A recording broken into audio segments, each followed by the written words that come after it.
Ladies and gentlemen, it is Friday night. And we all kind of have an idea on what happens on Friday nights around 7:30ish. A couple of guys, we always here with you in the building, talking a little sports.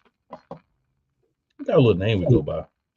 But before we get to that, this is your boy Cool McCain, and I'm joined as always by my co-host, the one and only Stephen Box. What's up, man? What's good, man? What's good?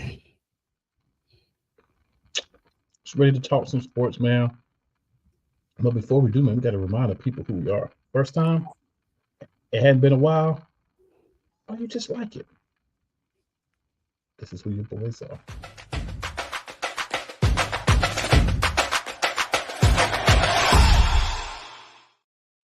Decided to switch it up this week, give you a little bit of the old school feel. A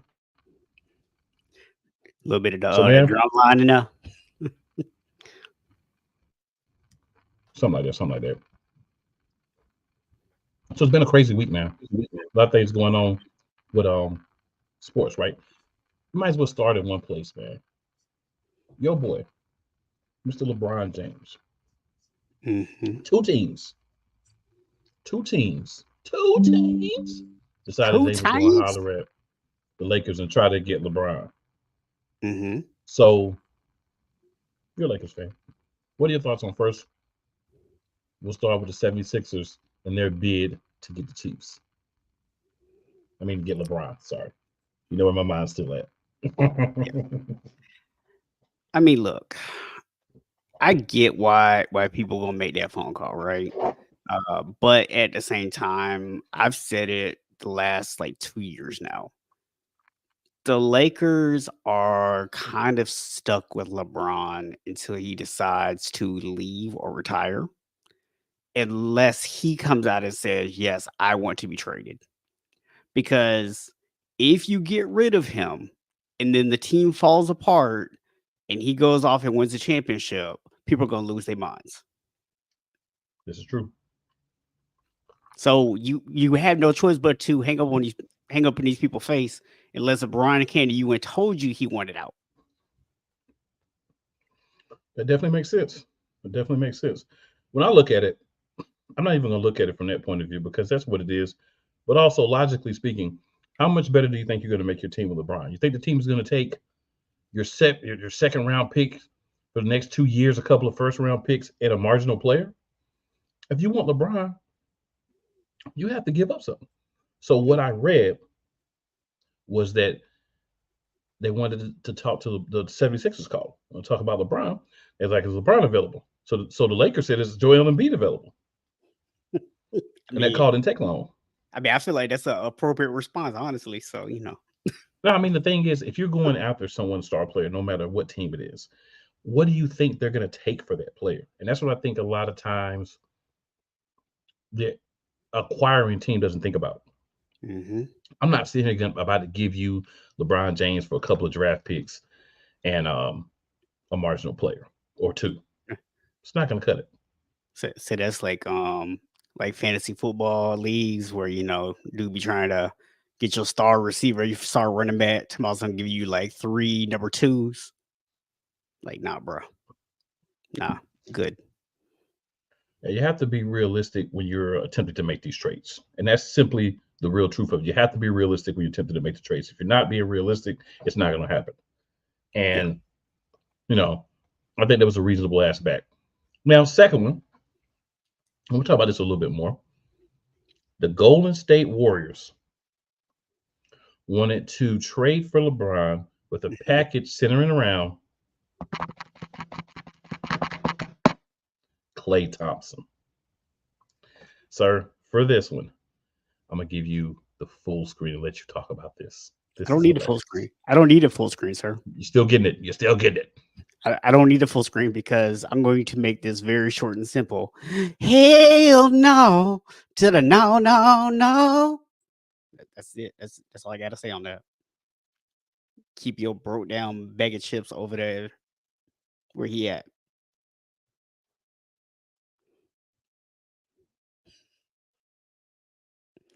You're muted, sir. So I have a couple of thoughts on this. So You mean to tell me that you expected the Los Angeles Lakers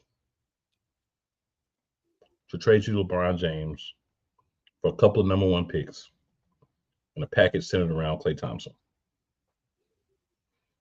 So the question is this: what else did you think you were going to have to throw in order to get LeBron? A couple of first round picks, cool. But there's one guy that you were going to have to include in that trade, and you don't want to include him.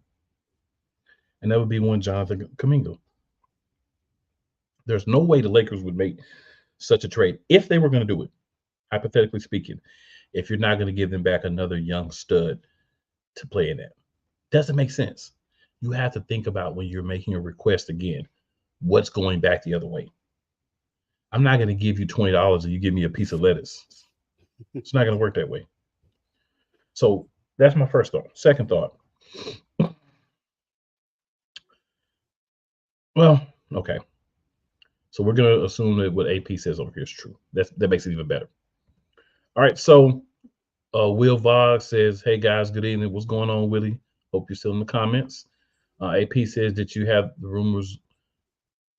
rumors Lakers will draft LeBron's son just to keep LeBron on the Lakers? Everybody's heard that rumor, sir. We've been hearing that rumor for 3 years. Yeah. AP says Klay and Wiggins and Peyton. So 2 first-round picks. Andrew Wiggins, definitely a great piece, but there's a guy on the Lakers that already does what he does by the name of Rui Hachimura at a much cheaper contract. And you talk about Klay Thompson. At this point in his career, Klay Thompson is no better than Austin Reeves. And then Jerry Payton II, straight defense. Now, I think you guys have a guy that's really good on the defensive end. I think his last name is Vanderbilt or something like that, right? And I'm of course, being facetious. I know what this Jared Vanderbilt. I know he does.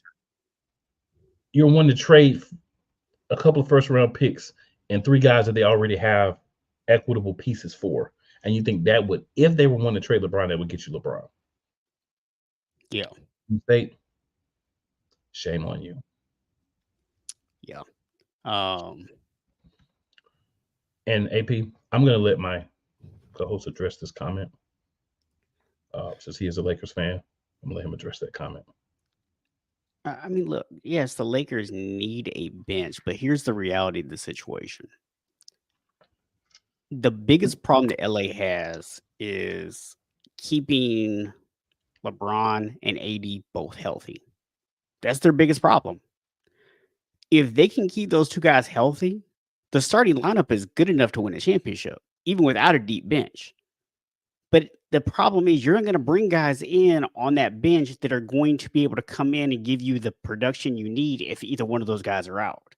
So at the end of the day, LA is all in on those 2 players. If those guys are available and healthy, LA's a contender. If they're not, they're not.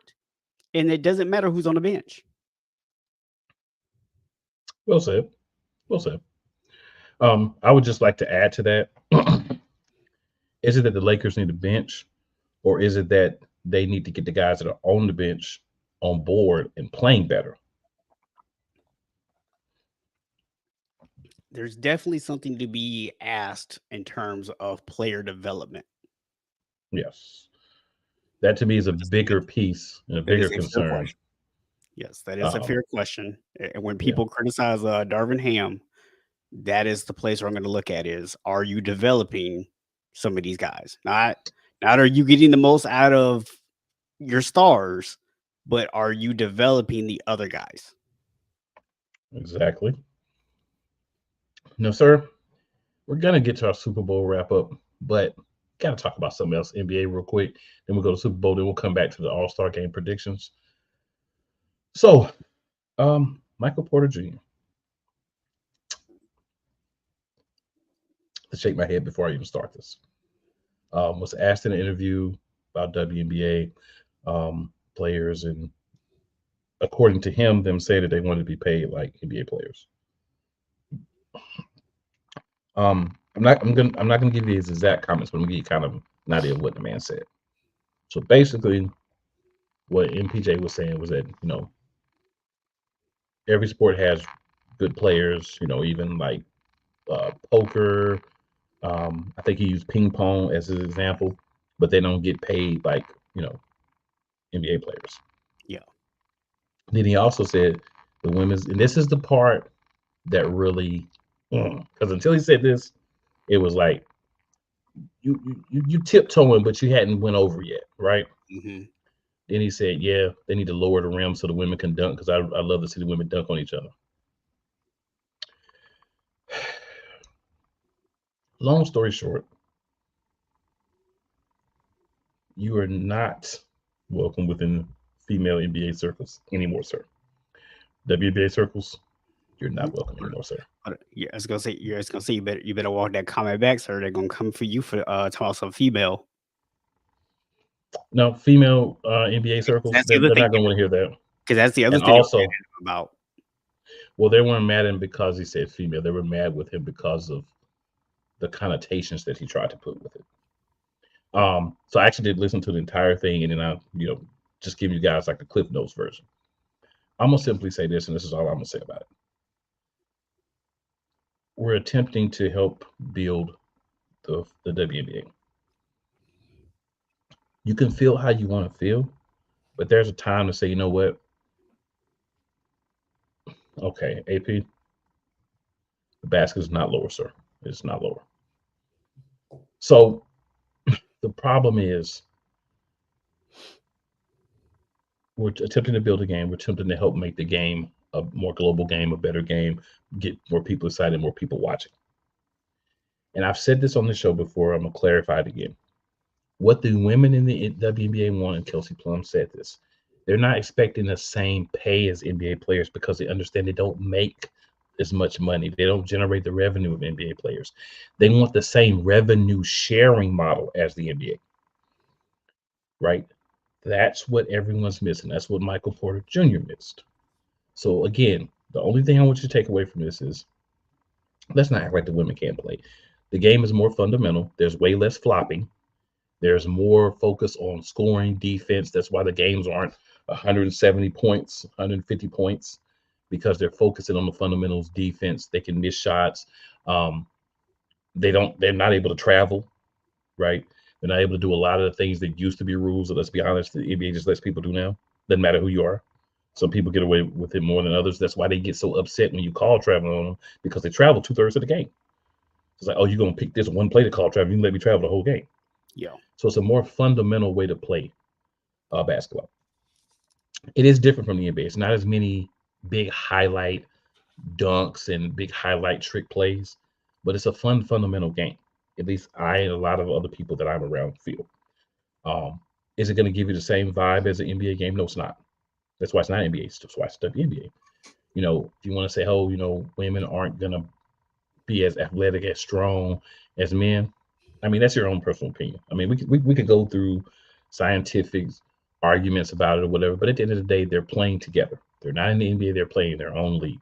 Why not support that and try to help them grow that? Why come out and make derogatory statements as a member of their brother league?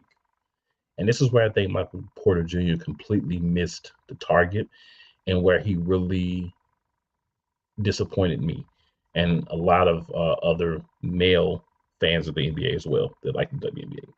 You made it seem like that league doesn't matter. You made it seem like, oh, they're not very good. You made it seem like, oh, yeah, if they do some of the things I would like them to do, I'll watch, but I don't care about that now. Right? You can't do that, man. You can't come out and do that. And walking it back doesn't fix it. You have to be smarter. You can't come out and say things. Sometimes people feel a sort of way, but sometimes you need to learn to zip your mouth. Very disappointed in you, MPJ.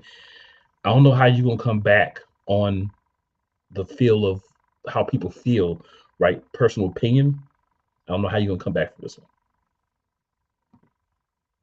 Any thoughts, sir? I mean, I feel like you kind of hit a lot of it, man. I mean, at the end of the day, I did listen to at least the part of the interview that people kind of felt was the most offensive, and to me, is a you started just uninformed, right? Like you're like, oh, they're trying to get the same amount of money. You're trying to make these comparisons to ping pong and all this other stuff. So you just you off rip came across as being very uninformed on what was actually going on. And to me, if you're going to open your mouth and talk about something, if you're not informed on it, the first thing you should do is ask questions. And he failed to do that. And then you decided to kind of double down. And here's the thing. I don't really have an issue with the fact of, if you don't enjoy the WNBA, if you don't think that that style of basketball is enjoyable, if that's not what you're going to watch, cool. Nobody said you had to watch it. Nobody said you had to like it. But there's absolutely no reason for you to come out and say something bad about it. There's no reason for you to put it down, because it's not your thing. It's like, just let people be. You're over there talking about, if they lowered the rim and they could dunk and all this other stuff, that would be fun for me to watch. Well, there's a lot of people out there, man, that they've been turned off by the NBA because they feel like the NBA has just basically turned into people trying to dunk or jacking up 3-pointers. And a lot of those people are fans of the WNBA because they actually enjoy actual basketball. So if it's not your thing, that's cool. I can respect the fact that you have a preference. But I think the bigger picture here that you have to understand is, as an NBA player, with this being your sister league, you should probably apply the, if you don't have anything nice to say, just don't say anything at all logic. That would make a lot of sense. I agree with what AP was saying. That's what I'm just saying. True, shut up, or help putting out commercials to help the WNBA. You know what I'm saying? Like, there's no need to degrade it in any way. And I'm not saying that he purposefully meant to be degrading, but you were in your comments. So make sure that you don't do that. Sam, what's up? Appreciate you checking in as well, man. So yeah, we gotta help. We gotta support those that we can't help, and we have a voice. Use it for the right way, man. That's the main thing for me. Use it the right way. He didn't do that. Disappointed in that. All right, man. So we did this a little bit already, but we're gonna do it again. We're gonna do it different. So this time, I'm just gonna talk about the Super Bowl. I'm gonna go first, and then I'll let you have your thoughts after that, sir. So for me, man, Super Bowl, it was a solid game, right? It wasn't a high scoring game like last year, but it was a, what you like to call it, defensive struggle, quote unquote. There's one thing we didn't mention before that I'd like to bring up. I'm sure you probably would if I didn't. 3 Super Bowl wins. No holding penalties called on the offensive line at all. Zero. You mean to tell me that through 3 Super Bowls with 2 different teams, the Kansas City Chiefs are such a good line that there was no holding calls on them? Suspect this. 13 quarters. Now, I will say this. When you look at the game itself, there weren't a lot of calls that went Kansas City's way to help them win the game. But I mean, that doesn't mean that there were some things that weren't overlooked. Man, we didn't come on here to blast Kansas City. It is what it is. They've won. They're not going to do anything about it. Everything's going to stay the same. So congratulations to them for winning the Super Bowl.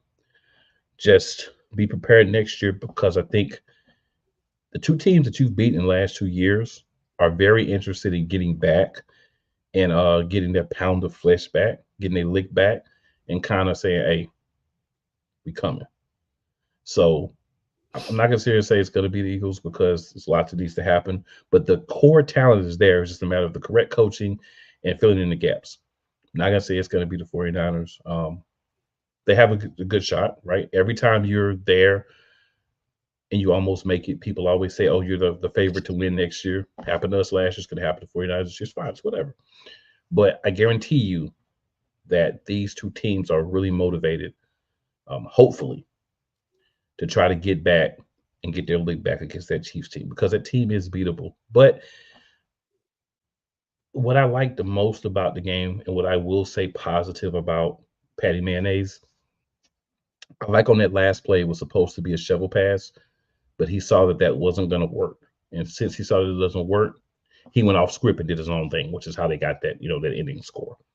So I do give props for that because the creativity, that ability to just kind of see it, and I'm going to make a change and make it work for my team. You have to acknowledge the creativity. You have to appreciate it, even if you don't like where it's coming from. That's what you have to do as someone who's watching the sport and breaking it down, right? That's what you do. Also, guys stepped up and made catches in the playoffs that didn't do it in the regular season. You know, Kelsey did his thing. He was able to get in the face of the coach and straight curse him out. Nothing happens. I just want to say to that, if that's number 11, if that's my number one receiver, y'all up here want him out of the league, banned from the America, and all that. So I don't understand why there's no like shock or outrage or anything towards Kelsey for just going off on Andy Reid. But hey, different player, whole lot of differences between him and AJ Brown. We don't have enough time to go into it because it could take hours. But I mean, all in all, good game. And I'll just touch on the season as a whole, man. I was excited that there were some teams that we didn't really expect to be where they were at, got to where they were at. Obviously, we know who ended up in the Super Bowl, but we had like the Lions were a great story. Baltimore kind of coming out of nowhere was a great story. The Texans were a great story, right? Green Bay getting a playoff win. So a lot of different things, a lot of great stories happen. Some people kind of, at least for now, have emerged. That could be guys that could be really great players in the league for the next, 5-10 years. So we'll see how things continue to go. Got a draft coming for agency, so a lot of things to happen. But I like the NFL season as a whole. Obviously my team didn't do what I wanted us to do, but the league as a whole seems to be going in the right direction. We got some more coaches of color hired in. We've got guys that it feels like they know what they're doing. We're not saying, oh, we got this guy because he's this color. It's just he feels like the best guy for this team. And that's all that you really want as a person of color. I don't really care about, oh, we got to have 50% of coaches. No, just hire the best guy. That's it. And I think we're starting to get to that point, at least in the NFL, possibly. And I'm pleased by it. So ready for next season, man. Ready to get started. Off-season training camp. We're all 0-0 now. Yeah, pretty much. Um, so I got a lot of thoughts, but I'm gonna kind of break these down into some sections. So first of all, I'm not gonna blame the referees because unlike 2019, we came into this game with the expectation that this is what the referees were gonna do, right? I mean, at the end of the day, we all knew what it was gonna be. There was a video that came out yesterday from the NFL film stuff where Kyle Shanahan literally is talking to the referee and says, "This is after Trent Williams got called for holding," and he's like, "Look, that's exactly what they're doing to us. They're holding, they're grabbing everything, and then as soon as Patrick Mahomes gets outside the pocket, they're letting him go. That's exactly what Trent just did. So if you're going to call it on us, call it both ways." Didn't happen.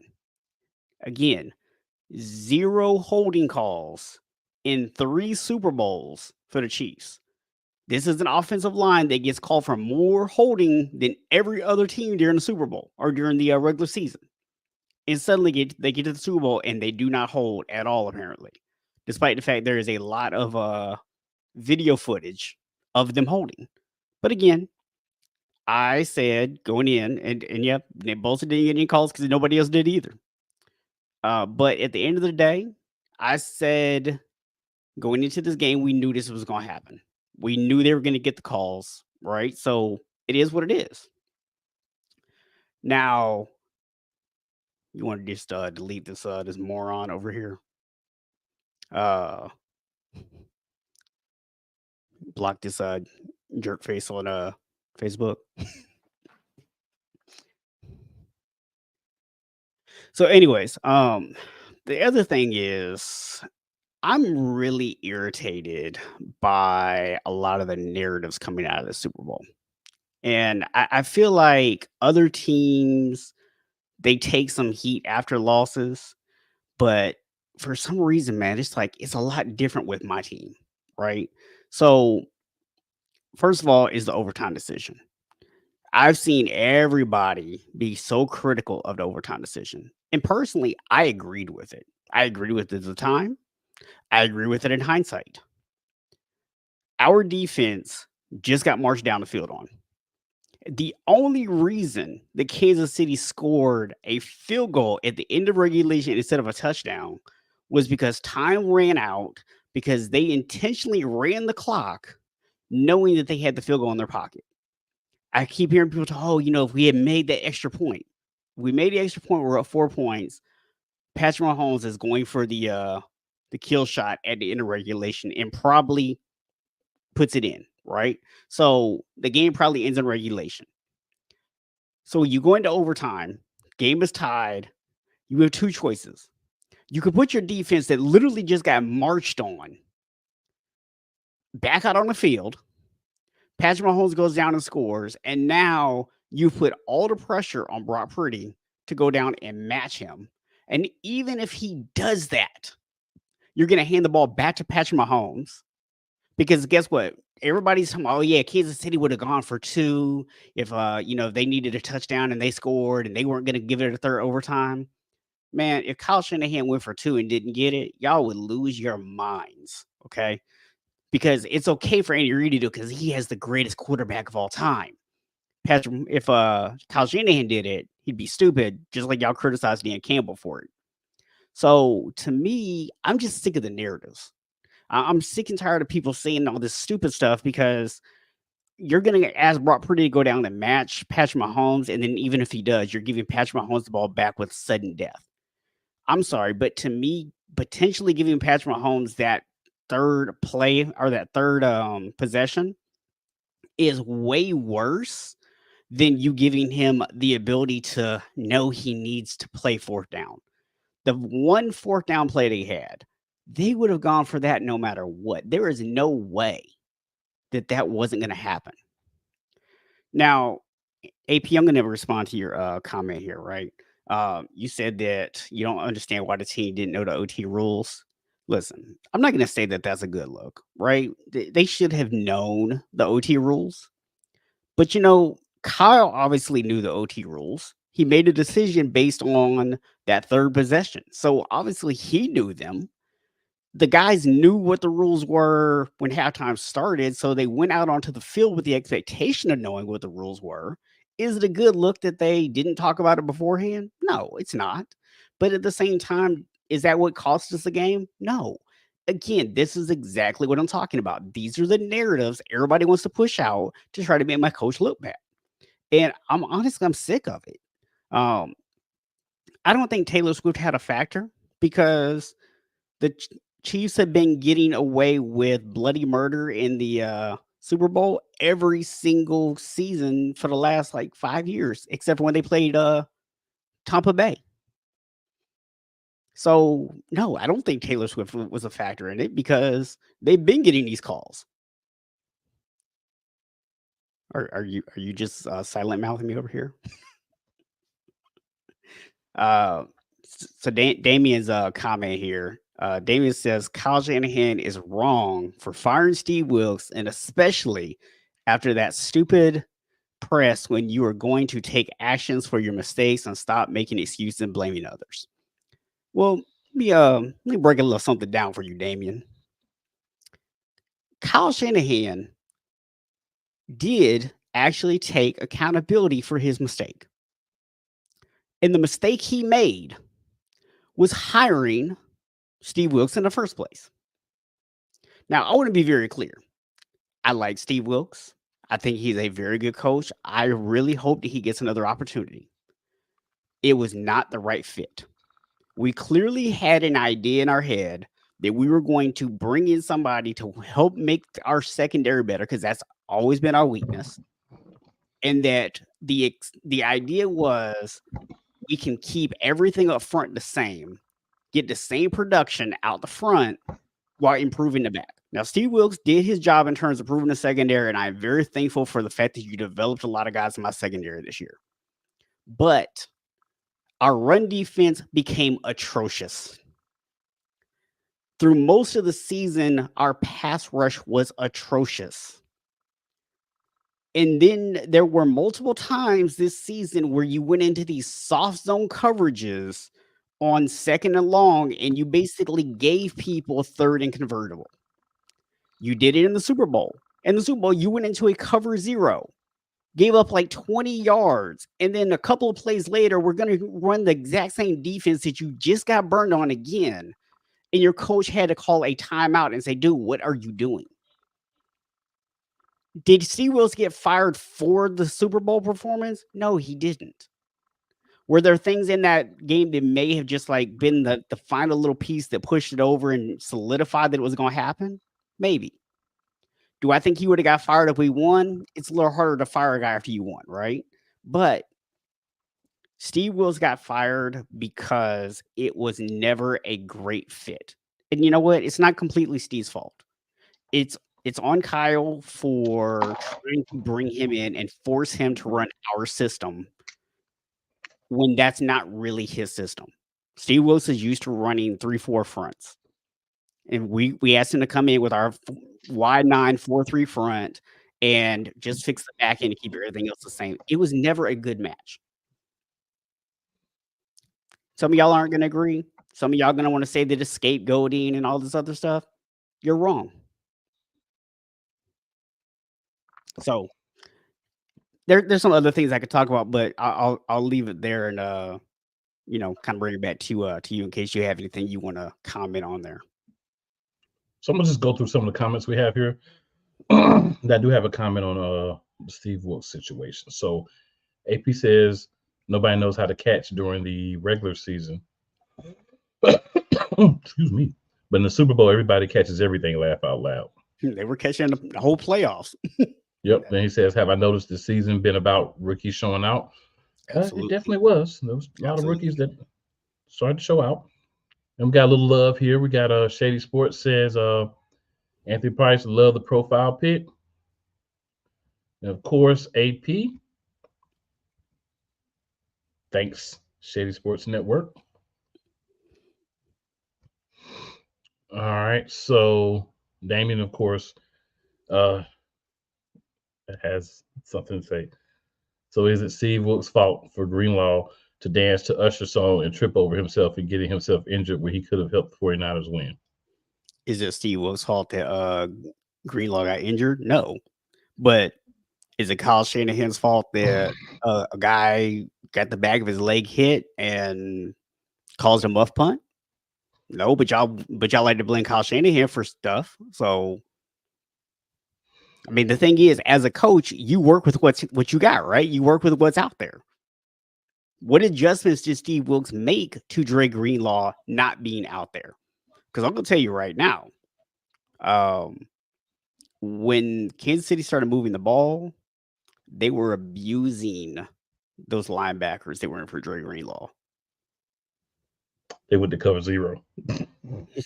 Yeah. So that was not good. So is it his fault that Dre Greenlaw got hurt? No.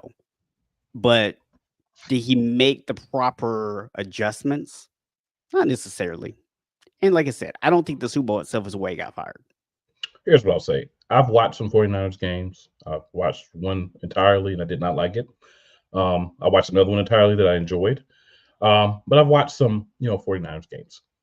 But I think when you're getting this backlash and you're hearing these things, a lot of people have seen portions of your games. If you've been on TV a couple times, there's been a couple times that they've seen you in like prime time. But for the most part, they're seeing portions of the games. They're seeing highlights. Some people may be people that go back and rewatch the games on NFL Network where they condense them for you. Some people may do that. But I think where people are upset is because you made it to the Super Bowl and you fired a defensive coordinator, right? And whether that's the right move or not, anytime you get that far and you fire your DC, there's always going to be the backlash of, oh, he's a scapegoat, right? And he may be, he may not be, right? Within the organization behind closed doors, they could be saying, hey, somebody got to go, we lost, right? Or they could have not been anybody in the back saying that, and he just felt like he wasn't the right fit. I would simply say Steve Wilkes will land on his feet. I think Steve Wilkes should be the current head coach of the Carolina Panthers, and they would be in a better place. If I'm him, there's no job out there that I can think of, except for maybe the Commanders that don't have a DC. So unless you want to be the Commanders DC, maybe you take the year off and say, you know what, I'll just wait to the next cycle. Right? He's getting paid either way. Yo, I think, and we talked about this off air. You would have been okay if he came back. You would be okay if he didn't. I yo, did feel like you should have gave the guy a second year and said, okay, what changes do you want to make? How can we collaborate between what you want to do and what we currently do and try to make it work? That would be why I feel like maybe they should have gave him more time.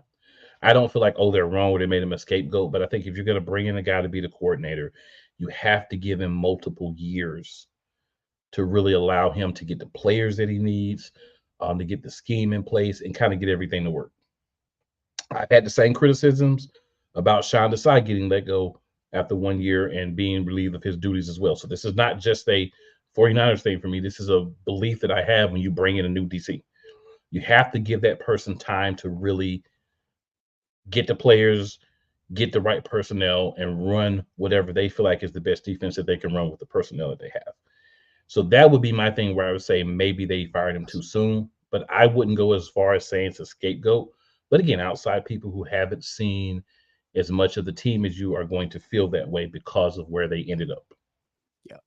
See, I think for me, where I look at this, and part of the reason why I didn't really mind if he would have came back was every DC that we've had has done better in the second year.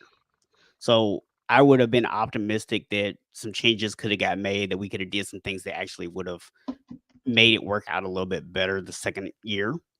But when you talk about, getting the right pieces in place, I think that's kind of part of the issue here, right? Is that this is a team that already has a ton of pieces.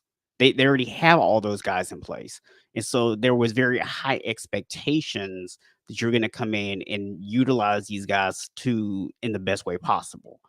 And from the very beginning, there was this restriction kind of put on him of you have to still run our stuff. You can kind of change some stuff in the secondary. And the players talked about it all year long about how they never really felt like the front and the back end of the defense ever melded. And that makes sense when you're trying to run basically two different people's schemes, right? When you're running the scheme we've been running up front, but you're trying to bring in new stuff for the secondary that may not actually be the exact same match for that. So again, I don't think it was a great match. I think for a team that has all the pieces in place, for a team that is in contention, that knows that their window right now is basically extends out to when Brock Purdy has to get paid, you really have to maximize your opportunities. So I also get why they said, "Hey, look, this might not be a popular move, but we feel like it's going to be the best move for us. And we'll see who we bring in as his replacement, right? That's obviously going to kind of dictate how much sense this move actually makes, right?" Yes, sir. So a couple comments here. There's one I definitely going to speak on. So AP says, why fire Steve? Laugh out loud, fire the water boy. AP also says, but he's right. You changed the coach as a 3-4 to a 4-3. Yeah, I mean, definitely a concern, but you brought him in, right? You Yeah, still brought him to in. me, that was the mistake. The mistake wasn't firing him, the mistake was bringing him in, right? It's like it was never a good fit. You try to make it work. So Sam, Mr. Shady Sports Network says, breaking news, cool things, Brad Johnson should still be the OC in Philly. I'm gonna tell you guys a secret. Come real close. Come real close. Brian Johnson was never the OC in Philadelphia. He just had a title. He was the lackey of the lapdog, Hold and that's sad. I'm gonna say this very slickly for you without having to repeat what you just said. Cole 100% does not think the guy who was calling plays last year should be calling them this year. I was gonna get there, but we'll just stop there. And then APC, let's not talk about Philly. They change coaches every year like crazy. They just started this AP. We didn't used to do that. This one used to be a little bit more successful, but we're not going down that rabbit hole. Yeah. Sam, Uh, I'm not doing it. Now I do want to address a couple other things real quickly. So there was this conversation about this clip that came out of George Kittle. Did you see this? No, I didn't see it. So on the CMC fumble, Kittle did his job, blocked the guy, took him completely out of the play, and he was being George Kittle and just talking to him and just being funny, kind of thing. And because his back was to the play and the other guy could see, he saw CMC fumble and he would go dive on the ball, and Kittle reacted to it, to him going forward, but obviously the other guy had an advantage and got to it first. So now all these people are being critical. Oh, he's over there joking around and da da da da da, and he should have been falling on the fumble. He had did his job. He took the dude completely out of the play. As far as he knows, the play is over. No one is sitting there thinking to themselves, I've done my job. I better go ahead and turn around and look and see where my guy is just in case he fumbles. Like nobody does that. His back was to the play. So again, this is what I'm talking about. These narratives where everybody wants to come out. It's like, oh, you fire Wills. Oh, you made the decision to keep the ball on OT. Oh, George Kittle is making a joke on the field. Oh, this guy. It's nothing but just attacks. Like people talk, oh, your players didn't know the OT rules. That had nothing to do with them losing, though. Now, there is one person that deserves some criticism, and that is one Spencer Burford. Because this dude is the one who let Chris Jones come through and basically end the game. That's what forced the field goal in overtime. There were two guys wide open. Brandon Ayuk had shook Snead, had him on the ground. And Jawan Jennings was also running wide open. Broad Purdy had two guys he could throw easy touchdowns to, but he didn't have time because Spencer Burford, in his own words, should have played within the scheme, but trusted his instincts. Your instincts are broken, sir. Never trust them again. So, ladies and gentlemen, that concludes our angry 49ers fan rant for the night. I just had to get that in real quick. So, City Sports says Anthony last year, both our coordinators were hired as head coaches. He also says, sorry, cool, ha ha, ha ha ha, very funny. I'm not going to say the other part of that Eddie Murphy's dad said, but y'all know delirious. Y'all know. So AP says, is Kittle a tight end or a tackle? I'm not really sure what the point of that question is. So, well, I can assist with that. So what he's saying is, it's great that he made the block, but since he is a tight end, he should have also been thinking, hey, let me get on the ball if the ball comes out. That's why he's asking the question. We have to know that the ball was coming out in order to, and he did dive on it. He didn't Cam Newton it. He actually did dive for it. So he said he didn't Cam Newton it. We're not going to have such Cam Newton slander, sir. Actually, we are. Yes. We are. Yeah, but we know you're a little biased on Cam Newton slander. I will throw that party all by myself if need be. It's fine, sir. Yeah, he's a little biased on the Cam Newton slander. All right, so ladies and gentlemen, we're going to slide over to the last things we're going to discuss tonight. Steve Wilkes was on the docket, but that worked in so well we don't even need a separate topic for. We've already covered it. So we got the Rising Stars Challenge that's going to begin at 9 p.m. tonight, right? Right now you have the wow. I just went blank for a second, y'all. Right now you have the Celebrity All-Star Game happening. So, that's just for fun. It doesn't really matter who wins. But Rising Stars Challenge, 9 p.m. tonight. For those of you who may not know the teams, let me quickly give you the coaches and the teams. Team POW. We're not even going to go over who they play for. We're going to get to the players. So Team POW has Bilal Coulibaly, Jaime Jaquez Jr., Brandon Miller, Brandon Pudzinski, Jabari Smith Jr., Kasan Wallace, and Victor Wembanyama. All right. Team Tamika has Paolo Banchero. They did have Dyson Daniels, but he's injured.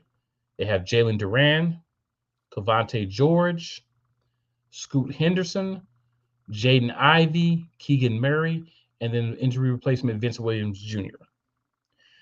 All right, Team Jalen had Jordan Hawkins, Chet Holmgren, Walker Kessler, Derek Lively, Benedict Mathurin. It had Shaden Sharp, but he's injured. So Jeremy Sochan, and then Jalen Williams is his replacement. Team Detlef, these are going to be all guys you may not know because they play for the G League at night, the Osceola Stars, and just so my co-host will be happy, the Indiana Mad Ants. I don't know why you be trying to leave the Mad Ants out, man. You know what I'm saying? All right, so Izen Almanska, Matas Buzilis, Ron Holland, Matt McClung, Tyler Smith, Oscar Tishbibi, and Alondis Williams. So these are your 4 teams for the Rising Stars Challenge. So if you're familiar with these players, guys, and you're in the comments, feel free to tell us who you think are going to win the different things we're talking about as well. I initially was going with Team Tamika. I'm going to let my co-host go, and I'm going to decide if I want to stay there or if I want to swing a different way. That was my pick on Monday, and nothing has changed. I'm going to stay with them too. But I will say Team Powell and Team Jalen, if the ball bounces right, they could win. I don't know about the all G League team. I don't know about that. I don't think that's going to work. No. All right, so AP says, actually, no, I mean, Kittle was more a lineman than the whole playoffs than a tight end, not a tight end. Okay. Yeah.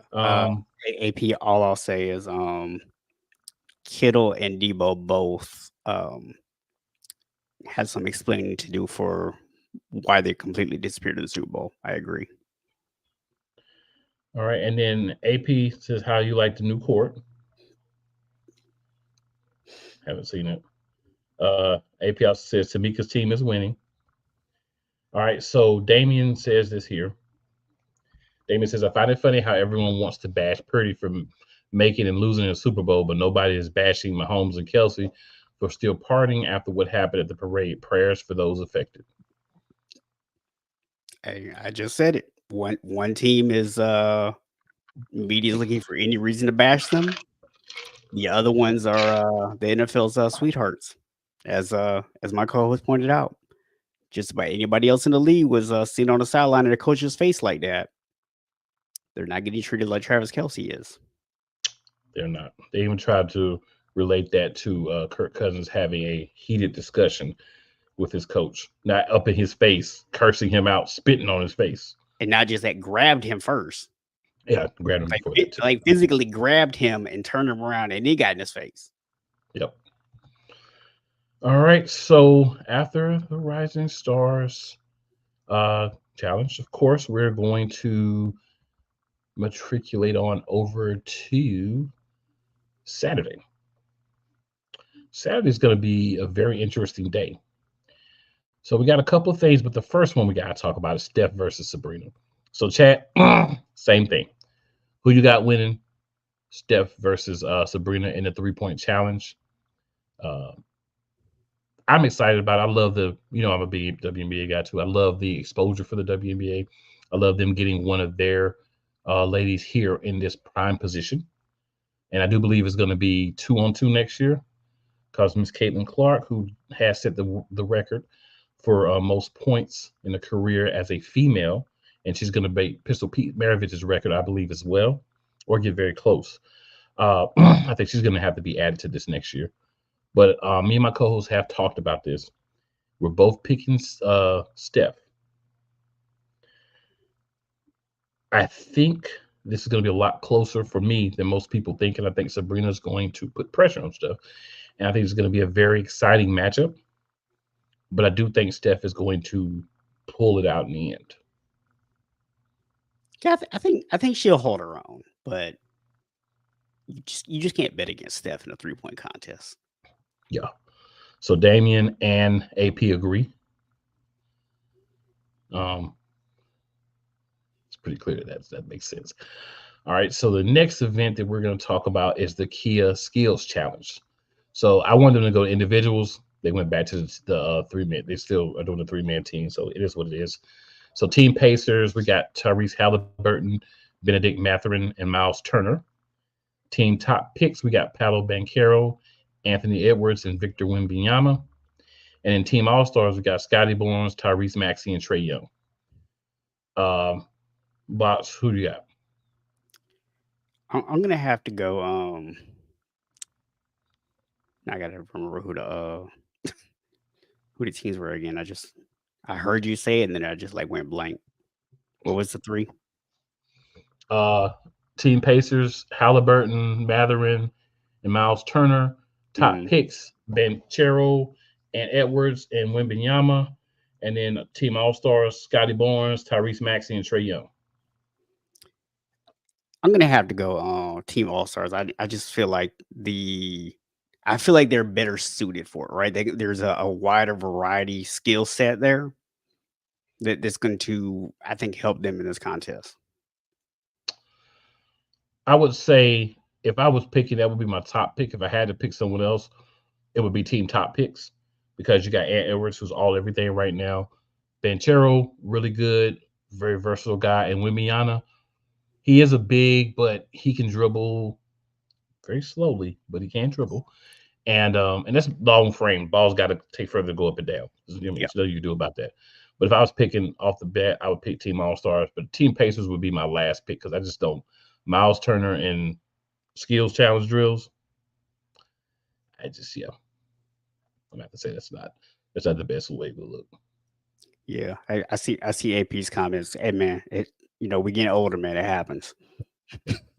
He said I was the same way. My mind went blank too. Hey, it happens, man. It It happens, definitely bro. happens more often than you would like, man. More often than you would like. All right, so then we're gonna move on to the 3 point contest that's sponsored by Starry. Skills competition sponsored by Kia, by the way, just so you know, Kia gets their shout out there. All right, so 3 point contest, Saturday, February 17th, 8 p.m. Eastern. Hmm. Malik Beasley, Jalen Brunson, Tyrese Halliburton, Damian Lillard, Laurie Markkinen, Donovan Mitchell, Cat, and Trey Young. Who Yeah. do you have, sir? So, Dame would be the easy pick, right? But I'm gonna go Trey Young. I think Trey Young's gonna pull this one out. I agree Dame would be the easy pick. So I'm going to go Jalen Brunson. Jalen Brunson's on fire this year. This will be a Okay. great opportunity for him to just show everybody I'm here. And he already in New York, LOX. We here now. I'm here now. But on to the slam dunk contest. So y'all, I say this every time, and I'm going to say this every time we talk about this dunk contest. Shout out to Jalen Brown. First star, all star, whatever you want to call Jalen Brown, the first star player that's been in this contest in quite a few years. So shout out to him for doing it. You know what I'm saying? Because you need names. That's why it shrunk to 4 people because names don't want to do it. You start getting names back, maybe we can get back to 6 people dunking. Maybe we can have more fun. But we got Jalen Brown. We got the reigning and defending champ from the Osceola Magic, Mac McClung. We got Jaime Jaquez Jr. from the Miami Heat. And then we got Jacob Toppin from the Knicks, Obi Toppin's brother. So Boxman, who you got winning this? Man, I think that this is gonna be one of those situations where the league wants Jalen Brown to win, right? Because they want to encourage other stars to play it or to do this. So I think that he's going to win, even if he doesn't actually win, because I think realistically he's at best the third best dunker in this contest, but he's probably gonna win anyways. I'm gonna go Jalen Brown, but if you remember Jalen Brown from college in his first few years in the league when he went to Cal, Jaylen Brown can dunk. He's got rise for days. I just don't know if he's that guy anymore. Maybe he'll surprise me. But I mean, we're not talking about he's been in the league like 17 years. He's been in the league like 4 or 5 years. hey, And he only went to college for 1 year. hey man, like it happened 4 or 5 years. I'm just So saying. he still got the springs. I've seen it in games. He still got the springs. I will say I think he's gonna win. All he's got to do is be close to the top, and he will win this contest. I'm gonna win this contest. I'm gonna just say that. Couple comments here. AP says Trae Young or Dame. Damien asked the interesting question. Question since NBA and WNBA players and legends are competing in the All Stars challenges, when y'all think we will see them both playing in the All Star game since it's really like the Pro Bowl? So, a couple of reasons why that won't happen. I'll give you the most logical first. The WNBA has a completely different season. So they don't have all stars at this point. So they don't have anybody that they could put into the game. Second reason for me, if you look this year, the only challenge or games that WNBA players are playing in is the I'm drawing a blank again, the first thing. The celebrity game. There we go. Yeah. Got it this time. And the challenge. They're not in the skills competition. Nothing else.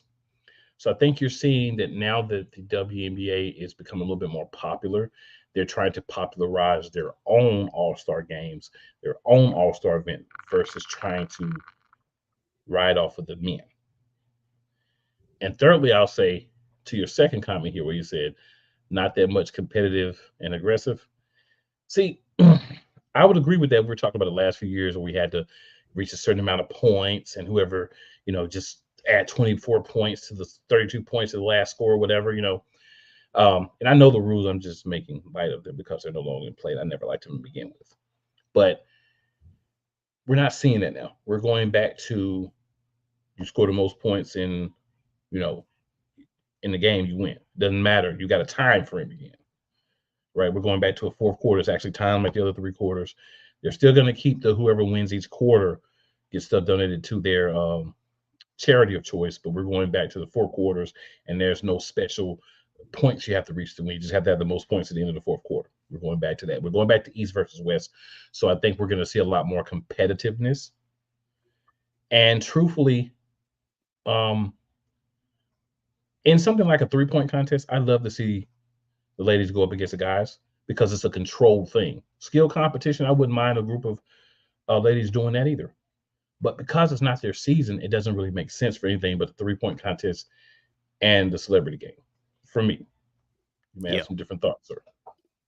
No, I pretty much agree with what you said there, man. And I do just want to point out real quick. I pulled it up on my second screen here, and was looking at the court. So just to kind of describe this to you, basically they're doing some kind of like LED court.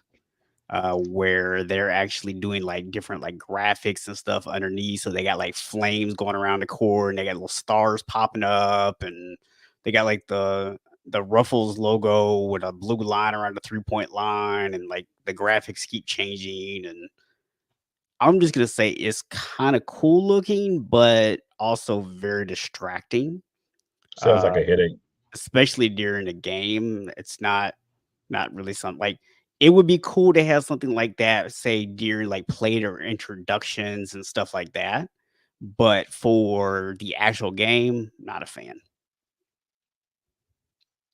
Yeah, it feels like a headache to me. It sounds like a headache to me, just personally. Yeah. I would say,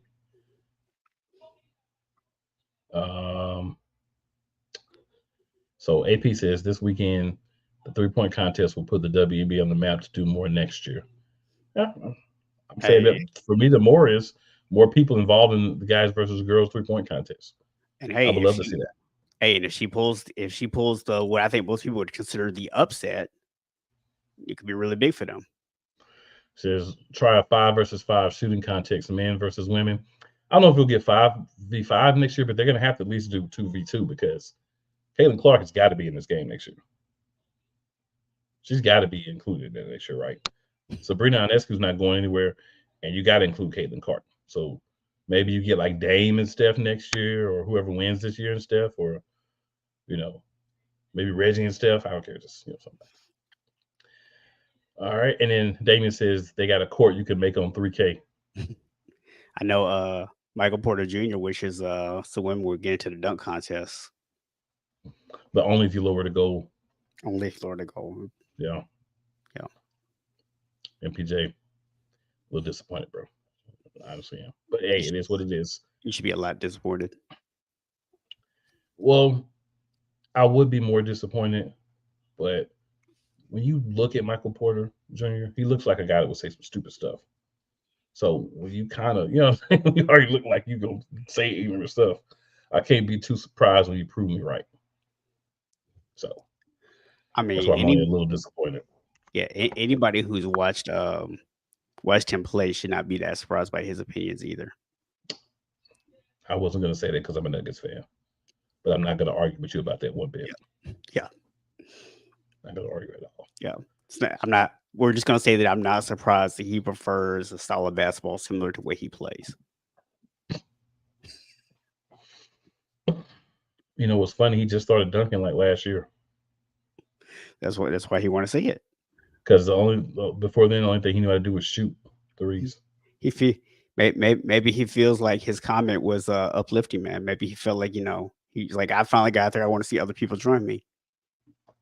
Sadly enough, it's a possibility. But ladies and gentlemen, we have come to the end of the road for the week.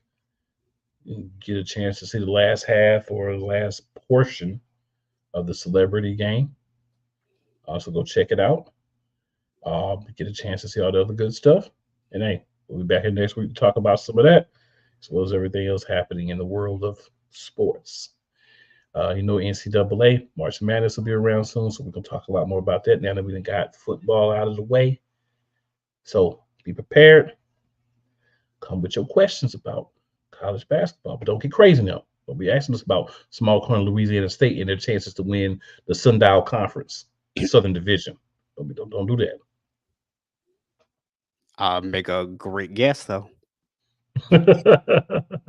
So 2 other quick things here. So AP says random NFL question: why New England trade for J.C. Jackson, then cutting him again? Because he didn't do well. Yeah, that's why he didn't do well.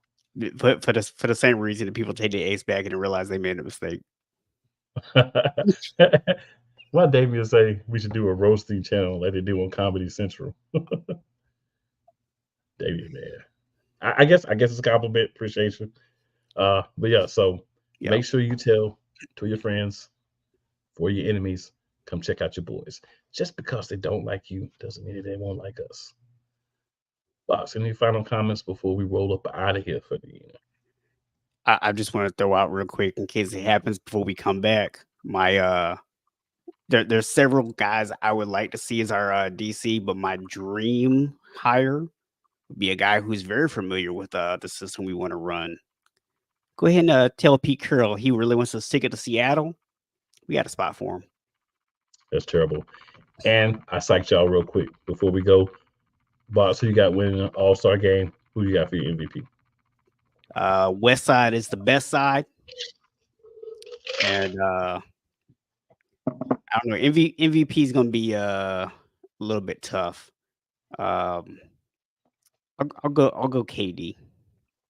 All right, I'm going to also go with the Western Conference, and I'm going to go with Anthony Edwards as the harbinger of the new generation, the young guys coming up and showing that, hey, we're hungry and we're here to play a lot of minutes, and he's ready to go. David says the 49ers going to have Eberflus. No the Giant, the Bears don't even want Eberflus.